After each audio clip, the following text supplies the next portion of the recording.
శ్రీ సప్తపది తరపున welcome to garam chai biscuit. చాలా మంచి విషయం ఒకటి రాబోతోంది. అత్యాధునిక సౌకర్యాలతో గోశాలల ఏర్పాటు.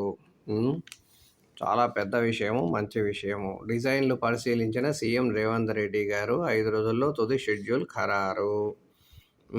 గోశాలల సంరక్షణలో ధార్మిక సంస్థలను భాగస్వాములను చేసే అంశాన్ని పరిశీలించాలని సూచించారు. శ్రీ సప్తపది ధార్మిక సంస్థే కదా, ఆ సంస్థ తరపున మనం కూడా ఏదన్నా చేద్దాము అని ఆలోచన.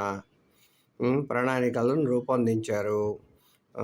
సమావేశంలో సీఎంఓ అధికారులు శేషాద్రి శ్రీనివాసరాజు గారు, మాణిక్ రాజు గారు, అజిత్ రెడ్డి గారు, special chief secretary Savyasachi Ghosh గారు, హెచ్ఎండిఏ కమిషనర్ సర్ఫరాజ్ అహ్మద్ గారు, పశుపోషణ విభాగం డైరెక్టర్ బి గోపి, రంగారెడ్డి జిల్లా కలెక్టర్ నారాయణ రెడ్డి గారు, వివిధ శాఖలకు చెందిన అధికారులు. Very good. ఉన్న సంస్థలలో కనీసం 50 ఎకరాల విస్తీర్ణాన్ని తగ్గకుండా ఉండేలా చర్యలు తీసుకోవాలని, స్థలాలను గుర్తించాలని, గోశాలల ఏర్పాటు అందుబాటులో ఉన్న స్థలాలు ఉండేలా ఇరుకు స్థలాల్లో బంధించినట్లు కాకుండా ఉండాలని. వెరీ గుడ్, మంచి ఆలోచన. పలు డిజైన్లను పరిశీలించారు. ఏదైనా మంచి చేస్తే మంచే కదా. అందుకని ఈ మంచిదానికి మనం కూడా తోడ్పడదాం. మీ ఆలోచనలు, మన ఆలోచనలు అన్నీ కూడా చూద్దాము.